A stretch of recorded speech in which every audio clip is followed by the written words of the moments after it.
নমস্কাৰ মৰমৰ ছাত্ৰ ছাত্ৰীসকল যোৱাকালি মই আমাৰ পৰিৱেশ পাত্ৰীৰ প্ৰথমটি খণ্ড তোমালোকলৈ দিলোঁ তোমালোকে কি বুজিলা কি নুবুজিলা তোমালোকে কমেণ্ট বক্সত দিয়া নাই দিবা মোক আজি মই তোমালোকৰ লগত আমাৰ পৰিৱেশ পাত্ৰীৰ দ্বিতীয় খণ্ডটি লৈ আহিম যোৱাকালি তোমালোকক মই শিকাইছিলোঁ প্ৰাকৃতিক পৰিৱেশৰ জৈৱিক উপাদানসমূহ উদ্ভিদ প্ৰাণী আৰু অনুজীৱৰ সম্পৰ্কে তোমালোকক মই কিছু ধাৰণা দিবলৈ যত্ন কৰিছিলোঁ আজি তাৰ পিছৰ অজৈৱিক উপাদানখিনি সম্পৰ্কে আজি তোমালোকক মই জ্ঞান দিম বুলি ভাবিছোঁ পাঠদান কৰিম বুলি ভাবিছোঁ আৰু লগতে মানৱ সৃষ্ট পৰিৱেশৰ বিষয়েও তোমালোকক বিশদভাৱে আলোচনা কৰিম বুলি ভাবিছোঁ আজি তোমালোকক পাঠদান দিয়াৰ আগতে যোৱাকালিনো তোমালোকে কি কি শিকিলা তাৰ অলপমান পূৰ্বানুভাগ ল'ব মই ইচ্ছা কৰিছোঁ তাৰ বাবে মই আগতীয়াকৈ ব্লেকবোৰ্ডত তোমালোকৰ বাবে কিছুমান প্ৰশ্ন তৈয়াৰ কৰি ৰাখিছোঁ লিখি ৰাখিছোঁ যাতে সময় অপব্যয় নহয় এতিয়া চোৱাচোন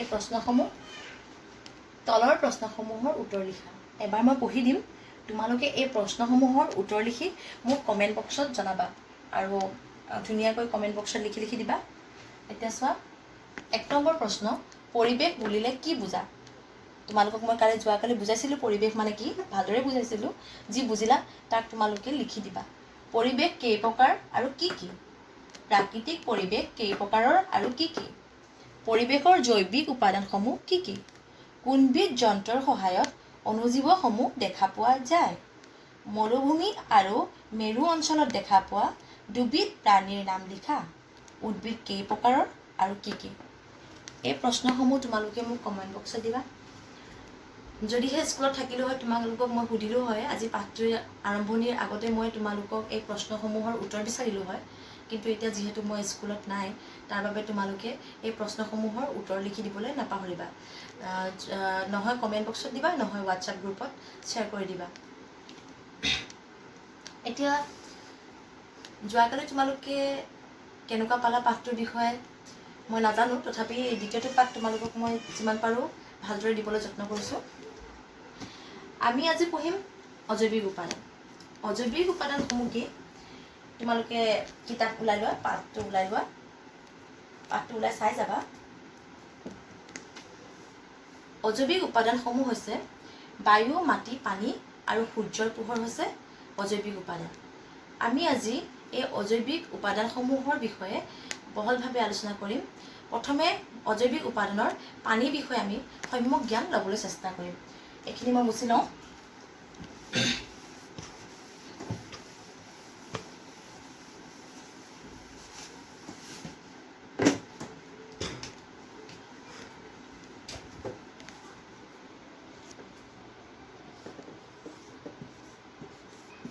অজৈৱিক উপাদান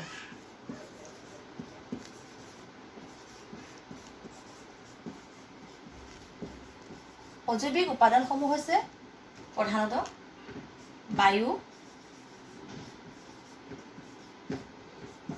পানী মাটি আৰু সূৰ্যৰ পোহৰ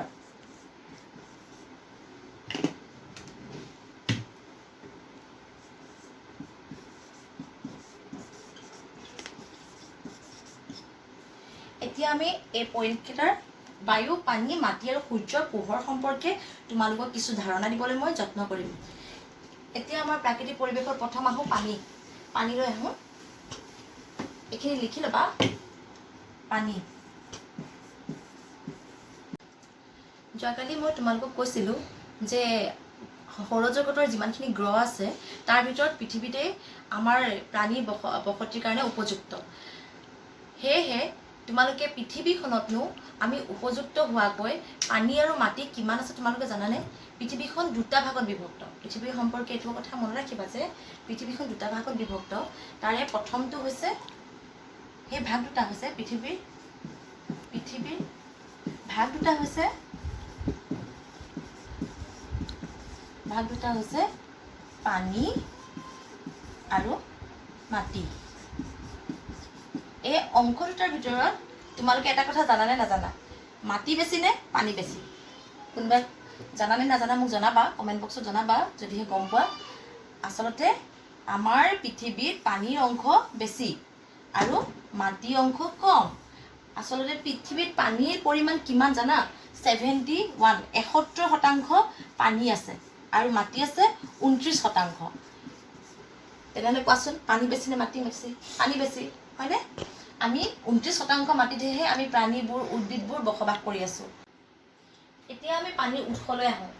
তোমালোকে জানানে পানী আমি ক'ৰ পৰা পাওঁ? নিশ্চয় জানা, তোমালোকে দেখিছা পানী আমি বৰষুণৰ পৰা পাওঁ আৰু জান-জুৰিৰ পৰা পাওঁ, নদ নদীত পানী দেখিছা, দমকলত দেখিছা, কুঁৱাত দেখিছা। কিন্তু তাৰ আগতে আমি পানীৰ বেছিভাগ অংশ ক'ত পাওঁ? পানী আটাইতকৈ বেছি পাওঁ সাগৰ আৰু মহাসাগৰত। সাগৰ আৰু মহাসাগৰ। তাৰ উপৰি আমি ক'ত পাওঁ? তাৰ উপৰিও পাওঁ নদ নদী, জান-জুৰি, হ্ৰদ, খাল বিল, বৰষুণৰ পানী, বৰষুণৰ পৰা, আৰু ক'ৰ পাওঁ? মাটিৰ ভূগৰ্ভৰ পৰা।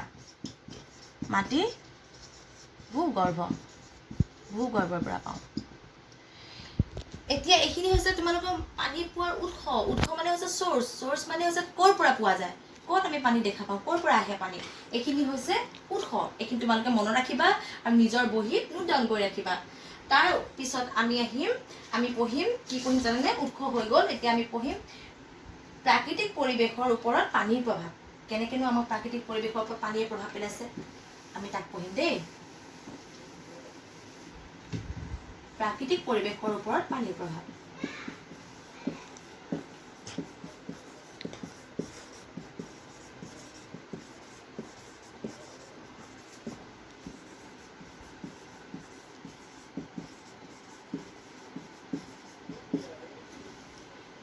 এটা কথা কোৱাচোন, মই অথনিও কৈছোঁ আৰু এতিয়াও কৈছোঁ, পানী অবিহনে কোনোবা জীয়াই থাকিব পাৰিবা?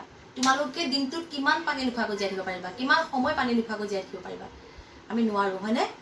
আমাৰ ঠাই ভেদে ভেদে কিছুমান জীৱ জন্তু পাৰে। যেনেকৈ কালি তোমালোকক মই কৈছিলোঁ খৰাং ঠাইত মৰুভূমি অঞ্চলৰ উট থাকে। উটে এদিন পানী খাই 100 দিন পৰ্যন্ত পানী নোখোৱাকৈ থাকিব পাৰে। ঠিক সেইদৰে কিছুমান জীৱই কম পানী খাই জীয়াই থাকিব পাৰে, কিছুমানে কিন্তু বেছিভাগ জীৱই বেছি পানী লাগে আমাক খাবৰ কাৰণে। আমি পানী নহ'লে জীয়াই থাকিব নোৱাৰোঁ। সেয়েহে পানী আমাৰ জীৱনত কিমান অপৰিহাৰ্য অংগ তোমালোকে জানানে? কোনোবাই যদি আগলৈকে পানী অপচয় কৰিছিলা, এতিয়াৰ পৰা পানী অপব্যয় নকৰিবা। কাৰণ ভূগৰ্ভত আমাৰ পানী শেষ হৈ গ'লে আমাৰ কিমান অসুবিধা হ'ব তোমালোকে এবাৰ চিন্তা কৰি চাবা। এতিয়া জানা, যেতিয়া পানীয়ে আমাৰ মানৱ জীৱনত খুব প্ৰভাৱ পেলাইছে, আমাৰ মানৱ জীৱন মানে প্ৰাকৃতিক পৰিৱেশত মানে জৈৱিক উপাদানসমূহৰ ওপৰত খুব প্ৰভাৱ পেলাইছে। যদি পানী নহয় তেতিয়াও আমি জীয়াই থাকিব নোৱাৰোঁ। পানী নাখালে আমি জীয়াই থাকিব নোৱাৰোঁ। আৰু যদি একেবাৰে পানী শুকাই যায় তেতিয়া কি হ'ব? খৰাং হ'ব। খৰাং মানে কি? শুকান হৈ যাব, চব বালিচৰ হৈ যাব, শুকাই যাব, মাটিবোৰ ফাটি যাব, তাত কোনো ধৰণৰ গছ গছনি নহ'ব, কোনো ধৰণৰ শস্য নহ'ব। তেতিয়া কি হ'ব? দুৰ্ভিক্ষ হ'ব। যদি শস্য নহয়, আমাৰ দেশত খাবলৈ চাউল নাপাবা, ভাত নাপাবা, শস্য নাহিব, তেতিয়া আমি কি হ'ব? তোমালোকে নিজে বুজিছা পৰিস্থিতি কি হ'ব, মানুহবোৰৰ কি অৱস্থা হ'ব, কি দশা হ'ব, নিজে চিন্তা কৰিছা। তাৰপিছত যদিহে পানী বহুত বেছি হৈ যায়, দেখা নহয় বৰষুণ আহে, খুব বৰষুণ আহি আছে, তেতিয়া কি হয়? ফ্লাড হৈ যায়, বানপানী হৈ যায়। বানপানীৰ ফলত আমাৰ কিমান অসুবিধা হয় এবাৰ চিন্তা কৰা। পানীয়ে আমাক মানৱ জীৱনত কিমান প্ৰভাৱ পেলাইছে তেনেহ'লে। জীৱ জন্তু এতিয়া যেনে আমাৰ অসমৰ কেইখনমান খুব পানী হোৱাৰ জিলা তোমালোকে জানা, শুনি আছা, মাজুলী, লখিমপুৰ আৰু কিবা তেনেকৈ পানী হোৱা ৰাজ্যবোৰৰ বিষয়ে তুমি জানা। সেই পানীৰ ফলত, বানপানীৰ ফলত আমাৰ গৰু গাই সকলো উটুৱাই লৈ যায়, মানুহৰ ঘৰ দুৱাৰ ভাঙি লৈ যায়। মানে পানী আমাক মানে আমাৰ জীৱনত পানীয়ে সম্পূৰ্ণভাৱে প্ৰভাৱ পেলাই আছে। সেয়াকে কৈছে যে জৈৱিক উপাদানসমূহৰ ওপৰত পানীৰ প্ৰভাৱ খুব বেছি। এতিয়া আমি অজৈৱিক উপাদানৰ দ্বিতীয়টো পইণ্ট মাটিলৈ আহিছোঁ হা। এতিয়া তোমালোকে পাঠ্যপুথিত চোৱাচোন, মাটিৰ ছবিটো চোৱা। মাটিৰ বিষয়ে তোমালোকে জানাই, সকলোৱে মাটিতে আমি বাসস্থান কৰিছোঁ। মাটিৰ অবিহনে আমি জীয়াই থাকিব নোৱাৰোঁ। যিদৰে পানীৰ অবিহনে জীয়াই থাকিব নোৱাৰোঁ, ঠিক সেইদৰে মাটিৰ অবিহনেও আমি জীয়াই থাকিব নোৱাৰোঁ। এটা কথা জানানে? পৃথিৱীৰ উপৰিভাগত থকা অংশটোৱে হৈছে মাটি, আৰু ইয়াতেই জৈৱিক উপাদানসমূহৰ বাসস্থান। সকলো ঠাইৰে মাটিবোৰৰ গুণাগুণ একে নহয়। কিছুমান হৈছে উৰ্বৰ আৰু কিছুমান হৈছে অনুৰ্বৰ। মাটিৰ গুণাগুণ অনুযায়ী মাটি দুই প্ৰকাৰৰ। কিছুমান মাটি হৈছে উৰ্বৰ কিছুমান মাটি উৰ্বৰ আৰু আন কিছুমান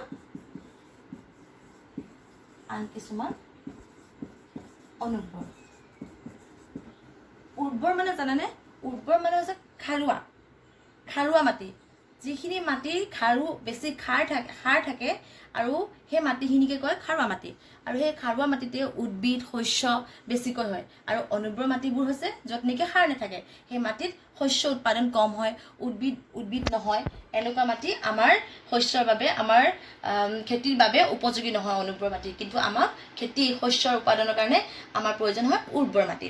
এতিয়া তোমালোকে গম পালা মাটিৰ ভাগসমূহ। মাটিৰ পৰাই উদ্ভিদে প্ৰয়োজনীয় পানী আৰু খনিজ পদাৰ্থ গ্ৰহণ কৰে। উদ্ভিদে, এইকেইটা ইম্পৰ্টেণ্ট পইণ্ট তোমালোকে লিখি ৰাখিবা। উদ্ভিদে মাটিৰ পৰাই পানী আৰু খনিজ পদাৰ্থ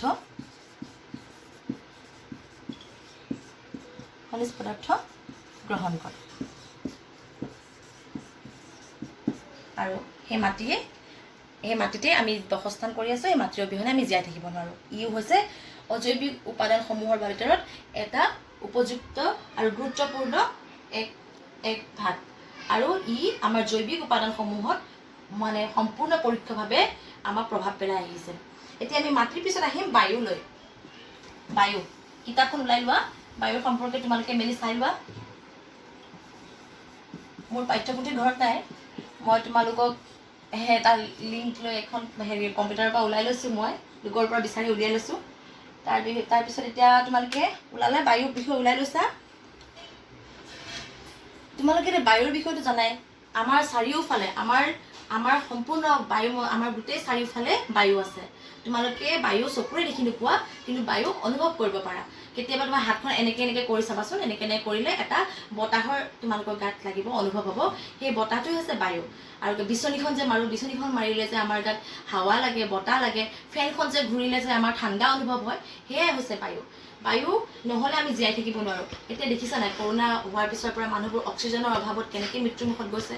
মানে আমাৰ বায়ু নহ'লে, আমাৰ ভাল বায়ু নহ'লে আমি যে জীয়াই থাকিব নোৱাৰোঁ, সেইটো তোমালোকে এতিয়া কৰোণা ভাইৰাছৰ দিনত ভালদৰে অনুভৱ কৰিছা হয়তো। এতিয়া এটা কথা, আমাৰ বায়ুমণ্ডলত ভাল বেয়া বিভিন্ন ৰকমৰ বায়ু আছে, বহুত বায়ু আছে। সেই বায়ুবোৰৰ ভিতৰত আমি গ্ৰহণ কৰোঁ অক্সিজেন, আৰু উদ্ভিদে গ্ৰহণ কৰে কাৰ্বন ডাই অক্সাইড। অক্সিজেনৰ অবিহনে আমি জীয়াই থাকিব নোৱাৰোঁ। আৰু সেইবাবেই আজি অক্সিজেনৰ অভাৱ হৈছে। অভাৱ হোৱাৰ কাৰণে মানুহবোৰ মৃত্যুমুখত পৰিছে। কিয় অক্সিজেনৰ অভাৱ হৈছে তোমালোকে জানানে? কাৰণ আমি গছ গছনিবোৰ কাটি তহিলং কৰিছোঁ।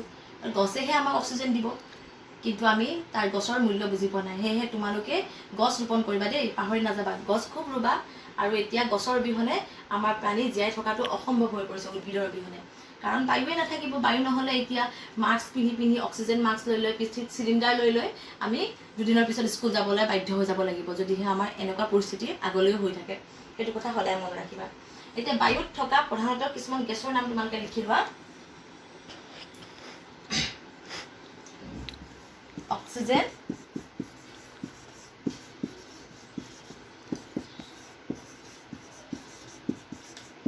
কাৰ্বন ডাই অক্সাইড,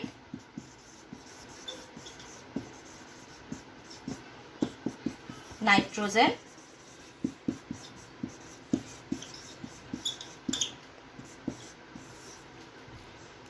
আৰু জলীয় বাষ্প। ইয়াৰ উপৰিও আৰু বহুতখিনি আমাৰ গেছ আছে, যিবোৰ এতিয়া তোমালোকক উল্লেখ কৰি দিয়া নাই। প্ৰধানতঃ যিকেইটা গেছ আছে তাৰ বিষয়ে মই তোমালোকক জনালোঁ। এতিয়া বায়ুৰ গম পালা যে আমাৰ জৈৱিক উপাদানসমূহৰ ওপৰত কেনেকৈ প্ৰভাৱ বিস্তাৰ কৰি আছে বায়ুৱে। তোমালোকে ভালদৰে বুজিলা হয়তো। ইয়াৰ পিছত আমি পঢ়িম পোহৰ।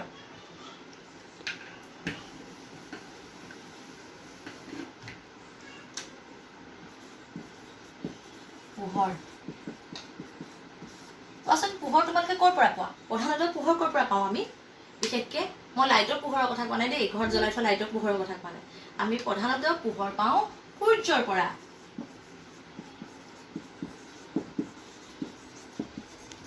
কিতাপ ওলাই লোৱা, বায়ুলৈ যোৱা,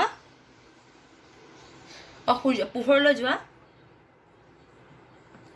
এয়া চাই যোৱা, পোহৰ চোৱাচোন। পোহৰ পৰিৱেশৰ আন এটা অজৈৱিক উপাদান। উদ্ভিদে খাদ্য প্ৰস্তুত কৰোঁতে ব্যৱহাৰ কৰা এটা মুখ্য উপাদান হৈছে সূৰ্যৰ পোহৰ। এই সূৰ্যৰ পোহৰক শক্তি হিচাপে ব্যৱহাৰ কৰা হয়, যাক আমি সৌৰশক্তি বুলি কওঁ। সৌৰশক্তি কয়লা, খাৰুৱা তেল, খৰি আদি বিকল্প ইন্ধন হিচাপে ব্যৱহাৰ কৰা হয়। মানে আমি কি ক'লোঁ, মই কৈছিলোঁ তোমালোকক কৈছিলোঁ যে সূৰ্যৰ পৰাই আমি পোহৰ পাওঁ। আৰু এই পোহৰৰ পৰাই কি হয়, উদ্ভিদে খাদ্য প্ৰস্তুত কৰে। আৰু যি উদ্ভিদৰ পৰাই আমাৰ পৰিস্থিতিতন্ত্ৰটো ধুনীয়া দৰে সুচাৰুৰূপে চালনা হৈ গৈ আছে, য'ৰ পৰা নেকি উদ্ভিদৰ পৰাই।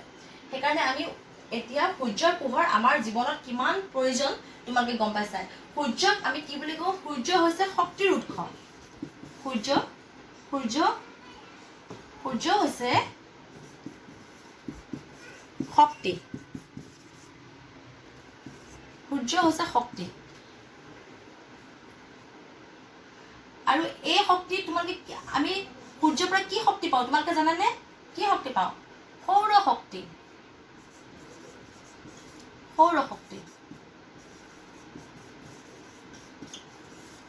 পাওঁ। সৌৰ শক্তিৰ বিষয়ে তোমালোকে জানা নাই? তোমালোকৰ ঘৰত চ'লাৰ আছেনে? যিবোৰ গাঁৱত নেকি এতিয়াও ইলেক্ট্ৰিচিটিৰ কানেকশ্যন অহা নাই, য'ত নেকি কাৰেণ্ট নাই, ততেই আমি সৌৰ শক্তি ব্যৱহাৰ কৰি মানুহে ঘৰত লাইট জ্বলাই আছে। সৌৰ শক্তি খুব প্ৰয়োজনীয় বস্তু। য'ত নেকি চ'লাৰখন তোমালোকে দেখিছা, এনেকুৱা থাকে চ'লাৰখন দিনত সূৰ্যৰ পোহৰত ৰাখি দিয়ে, যাতে সূৰ্যৰ তাপত সি চাৰ্জ লয়, আৰু সেই শক্তিৰ দ্বাৰা সূৰ্যৰ পোহৰৰ পৰা যি শক্তি তেওঁ চ'লাৰখনে আহৰণ কৰিলে, সেই শক্তিয়ে ঘৰত ইলেক্ট্ৰিচিটিৰ কাম কৰে। তাৰ উপৰি সূৰ্যৰ পোহৰ আমি বিভিন্ন বিকল্পত আমি ব্যৱহাৰ কৰোঁ, যেনে কয়লা, খাৰুৱা তেল আৰু খৰিৰ বিকল্প হিচাপে আমি সৌৰশক্তি ব্যৱহাৰ কৰোঁ। এতিয়া গম পালে সৌৰশক্তিয়ে কেনেদৰে আমাৰ মানৱ জীৱনত প্ৰভাৱ পেলাইছে, আৰু অকল মানৱ জীৱনতে নহয়, আমাৰ জৈৱিক সম্পদসমূহৰ ওপৰতো প্ৰভাৱ বিস্তাৰ কৰিছে। আৰু যিহেতু সূৰ্যৰ পোহৰৰ পৰাই আমি দিন ৰাতি হৈ আছে, যদি দিন ৰাতি নহয় কি পৰিস্থিতি হ'ব এবাৰ তোমালোকে ভাবি চাবা। এতিয়া আমি পোহৰৰ বিষয়ে পঢ়িলোঁ, মানে অজৈৱিক উপাদানসমূহ, আমি মূলতঃ যিখিনি অজৈৱিক উপাদান সেইখিনি আমাৰ পঢ়া শেষ হ'ল। এতিয়া আমি আহিম আজি মানৱ সৃষ্ট পৰিৱেশলৈ। এতিয়া তোমালোকে ওলাই লোৱা মানৱ সৃষ্ট পৰিৱেশ। আজি আমি পাঠটো শেষ কৰিম, মানৱ সৃষ্ট পৰিৱেশ।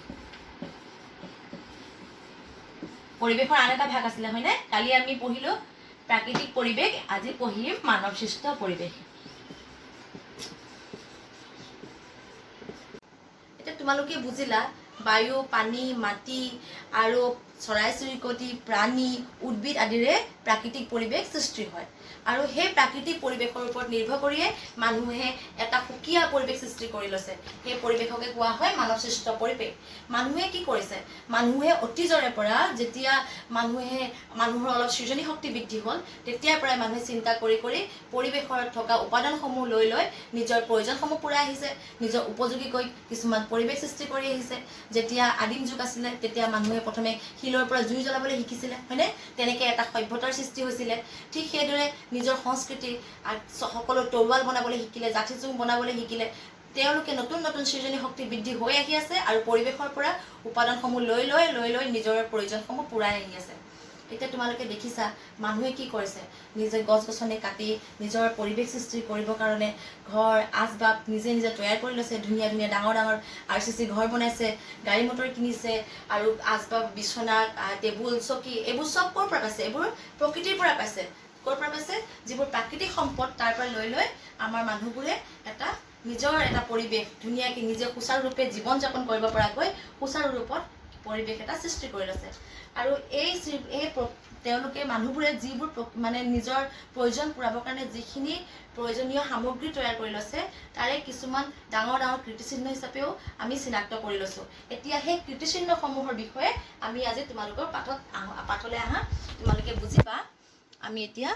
আমি কীৰ্তিচিহ্নসমূহৰ বিষয়ে পঢ়িম। মানুহে নিজে সৃষ্টি কৰি নিজে বনাই বহুত ডাঙৰ ধুনীয়া মানৱ সৃষ্ট কিছুমান প্ৰাচীন কীৰ্তিচিহ্ন বনাইছে, দৌল দেৱালয় বনাইছে, মঠ মছজিদ বনাইছে, গীৰ্জা বনাইছে, মছজিদ বনাইছে আদি বিভিন্ন সম্পদ তৈয়াৰ কৰি লৈছে। আদিম যুগৰ পৰাই মানুহৰ সেই মনৰ সৃজনীশীলতাৰ বাবে প্ৰথমে গুহাত ধুনীয়া ধুনীয়া চিত্ৰবোৰ অংকন কৰিছিলে। তোমালোকে ডাঙৰ হ'লে এইবোৰ পঢ়িবলৈ পাবা। নিজে নিজে শিলেৰে সৈতে শিলবোৰ কাটি কাটি কাটি কাটি ধুনীয়া ধুনীয়া চিত্ৰ বনাইছিলে। সেই মানুহৰ মানে মনত থকা উৎসন্ধিতাৰ কাৰণে তেওঁলোকে বিভিন্ন ডাঙৰ ডাঙৰ সম্পদৰ সৃষ্টি কৰিলে। এতিয়া তাৰ ভিতৰত আমাৰ অসমত থকা আমি কিছুমান কীৰ্তিচিহ্নৰ বিষয়ে পঢ়োঁ আহা। এইটো দেখিছানে? তোমালোকে কোনোবাই গৈছানে ইয়ালৈ? ইয়াৰ নাম হৈছে ৰংঘৰ।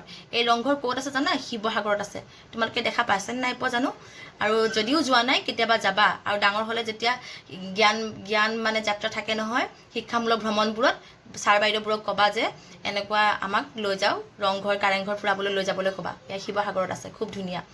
তাৰপিছত এয়া হৈছে অগ্নিগড়। অগ্নিগড় তোমালোকে অগ্নিগড়ৰ কাহিনী নিশ্চয় জানা। ঊষা আৰু অনিৰুদ্ধৰ কাহিনী। ইয়াতে ঊষাক বন্দী কৰি দেউতাকে ইয়াতে ৰাখি দিছিলে অনিৰুদ্ধৰ কাৰণে। ইয়াত ডাঙৰ দেৱালয় সাজি ঊষাক ৰাখিছিলে। এইখন হৈছে অগ্নিগড়, তেজপুৰত আছে দেই অগ্নিগড়। তাৰপিছলৈ আহা, গোৱালপাৰাত কি আছে বুলি কৈছে? গোৱালপাৰাৰ সূৰ্য পাহাৰ, তেজপুৰৰ অগ্নিগড়, ডিমা হাছাও জিলাৰ মাইবং আৰু কাছাৰৰ খাছপুৰত কছাৰীসকলৰ কীৰ্তিচিহ্ন আছে। শিৱসাগৰ জিলাত ৰংঘৰ, তলাতল ঘৰ, কাৰেংঘৰ আৰু চৰাইদেউৰ মৈদাম আছে। কামৰূপ জিলাত আছে মদন কামদেৱ। এয়া তোমালোকে কামৰূপটো তোমালোকৰ ইয়াৰ পৰা ওচৰ হয়, যাবাচোন, চাবলৈ যাবা। হাজোত আছে বহুতখিনি, চন্দিকা মন্দিৰ, মেৰঘৰ আদি আছে। এইবোৰ আমাৰ দেশৰ ঐতিহ্যৰ প্ৰতীক। এইবোৰ আমি এইবোৰক লৈ আমি চিনাকি দিওঁ।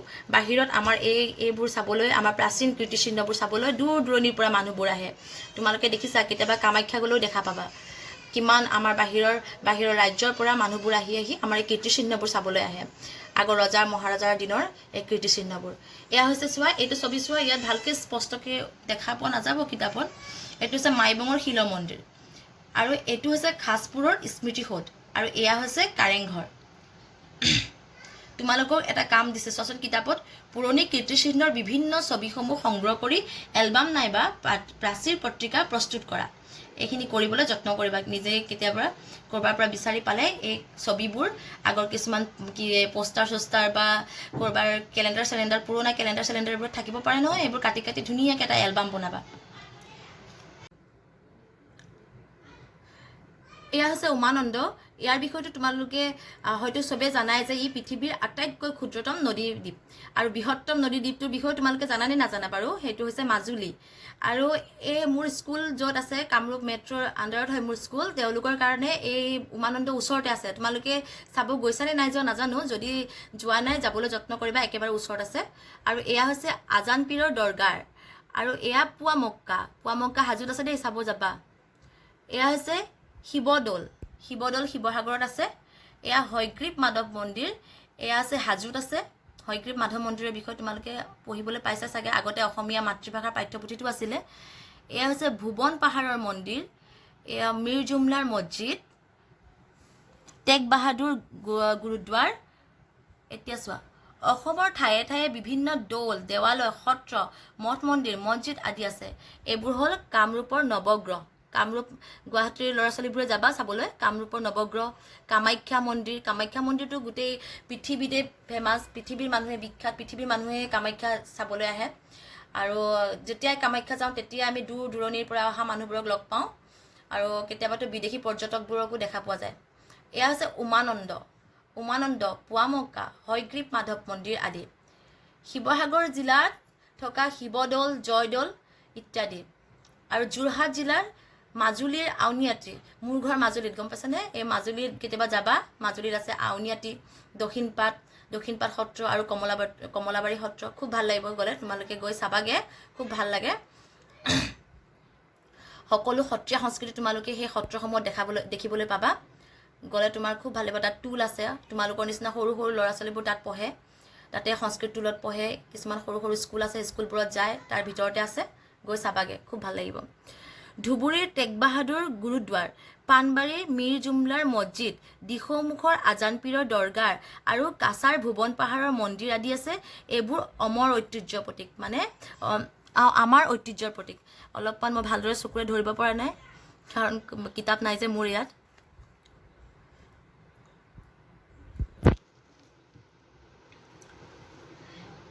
এয়া কামাখ্যা মন্দিৰৰ ছবি। এইখন আউনীআটী সত্ৰ, ইয়াত ইমান স্পষ্ট হোৱা নাই। এয়া কমলাবাৰী সত্ৰৰ এইখন হৈছে গেটখন, প্ৰথমৰ গেটখন হয়। আমাৰ ৰাজ্যৰ পুৰণি কীৰ্তিচিহ্নবোৰৰ মঠ মন্দিৰ, দৰগাহ আদি অমৰ চিহ্নবোৰে আমাৰ কি কৰে, পুৰণি ঐতিহ্যবোৰৰ স্বাক্ষৰ বহন কৰে।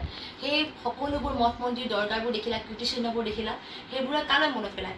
আগত কোনে তৈয়াৰ কৰিছিলে, কোনে সৃষ্টি কৰিছিলে? যেনেকৈ শিৱসাগৰৰ জয়দৌল, শিৱদৌল, সেইখিনি আহোম ৰাজত্বৰ বিষয়ে আমাক কয়। আকৌ যেনেকৈ কামাখ্যা মন্দিৰ আমি শুনো নৰকাসুৰ ৰজাৰ বিষয়ে, নৰকাসুৰ ৰজাই কামাখ্যা মন্দিৰ বনাইছিলে বুলি কোৱা শুনো। সেই তেনেকৈ আমাৰ পুৰণি দিনৰ সকলো কীৰ্তিচিহ্নসমূহে আমাৰ সেই সময়ৰ সভ্যতা সংস্কৃতিৰ স্বাক্ষৰ বহন কৰে। এতিয়া তোমালোকে বুজিলা কীৰ্তিচিহ্নবোৰ আমাৰ জীৱনত আমাৰ মানৱ সম্পদ কিমান প্ৰয়োজনীয় মানৱ সম্পদ, যে যাক নেকি আমি সংৰক্ষণৰ কাৰণে সদায় চিন্তা কৰিব লাগে, সদায় আমি তাৰ বিষয়ে ভাবিব লাগে, যে কাৰণ এইখিনিয়ে আমাক বিশ্ব দৰবাৰত আমাক চিনাকি দিয়ে। এই কীৰ্তিচিহ্নসমূহে আমাক বিশ্ব দৰবাৰত চিনাকি দিব যে সেইখিনি বস্তুৱে এইখিনি অসমত আছে আৰু ইমান ধুনীয়া চাবলৈ, তাকে চাবলৈ মানুহবোৰ দূৰ দূৰণিৰ পৰা ইয়ালৈ আহিব। এতিয়া বুজিলা আমাৰ মানৱ সৃষ্ট সম্পদসমূহৰ বিষয়ে বুজিলা। তাৰ উপৰিও মানুহে নিজে নিজে কি কৰে, কিছুমান নীতি সমাজ ধৰণৰ ৰীতি নীতি আৰু নিজৰ কিছুমান কালচাৰ সংস্কৃতি গঢ়ি তুলিছে, হয়নে? এতিয়া চব জাতিৰ উপজাতিৰে বিভিন্ন কালচাৰ আছে। সেই কালচাৰবোৰে আমাক কি কয়, বাৰেৰহণীয়া কৰি তোলে। আমাৰ সংস্কৃতিৰ এটা কিমান ধুনীয়া এটা সুন্দৰ এটা পৰিৱেশ সৃষ্টি কৰে। সেইখিনিয়ে হৈছে আমাৰ মানৱ সম্পদ, আমাৰ মানৱ সৃষ্ট পৰিৱেশ। আমি যিহেতু নিজে নিজে ৰীতি নীতি তৈয়াৰ কৰি লৈছোঁ। আৰু তাৰ ভিতৰত হৈছে আমাৰ মানৱ সৃষ্ট পৰিৱেশৰ দুটা ইম্পৰ্টেণ্ট বস্তু হৈছে গাঁও আৰু চহৰ। গাঁও আৰু নগৰবোৰে হৈছে আমাৰ মানৱ সৃষ্ট পৰিৱেশৰ এটা উৎকৃষ্ট উদাহৰণ। এইটো মনত ৰাখিবা, উদাহৰণ। গাঁও আৰু চহৰৰ নগৰৰ পৰিৱেশবোৰ চালে তোমালোকে গম পাবা মানৱ সৃষ্ট পৰিৱেশনো কি। আজি আমাৰ ভিডিঅ'টি ইমানতে মই সামৰণি মাৰিম। আজি নতুনকৈ যিসকলে মোৰ ভিডিঅ'টিত আহিছে চাবলৈ, তেওঁলোকে আগৰ ভিডিঅ'টো চাবৰ কাৰণে চেষ্টা কৰিবা, তেতিয়া পাঠটি সম্পূৰ্ণভাৱে তোমালোকে বুজাত সহজ হ'ব। ভিডিঅ'টিত মই তোমালোকক পাঠভিত্তিক প্ৰশ্নখিনি আলোচনা কৰিম, তোমালোকে চাবা। আৰু যোনে যোনে মোৰ চেনেলটোক ছাবস্ক্ৰাইব কৰা নাই কৰি ল'বা, কাৰণ পিছৰ ভিডিঅ'খিনি তোমালোকৰ কাৰণে প্ৰয়োজন হ'ব বুলি মই ভাবিছোঁ। আৰু তোমালোকে মোৰ পাঠটি বুজি পাইছানে নাই পোৱা, তাক তোমালোকে মোক জনাবা। আৰু কিবা যদি কনফিউজ হৈছা, পাঠটি বুজাত অসহজ হৈছে, বা কিবা তাত যদি মই যোগদান দিবলগীয়া আছিলে আৰু বেলেগ পদ্ধতিৰে বুজালে তোমালোকে যদি ভাল পালা হয়, তাক জনাবা কমেণ্ট বক্সত। আৰু যিসকল মোৰ নিজৰ বিদ্যালয়ৰ ছাত্ৰ ছাত্ৰী বা বাকী যিখিনি ছাত্ৰ ছাত্ৰীয়ে মোক জানা পাৰ্চনেলি, তেওঁলোকে মোৰ হোৱাটছআপ গ্ৰুপত মেছেজ কৰিবা কিবা যদি অসুবিধা হয়। আৰু বাকী যিসকলে নতুন মোক আজি চাইছা মোৰ ভিডিঅ'টি, যদি ভাল পাইছা বা কিবা যদি অসুবিধা আছে, তেনেহ'লে কমেণ্ট বক্সত জনাবলৈ নাপাহৰিবা। আৰু নিজে ভালকৈ থাকিবা আৰু নিজক ছেফ কৰি ৰাখিবা। ইমানেকৈ আজি মোৰ ভিডিঅ'টি সামৰণি মাৰিছোঁ। নমস্কাৰ।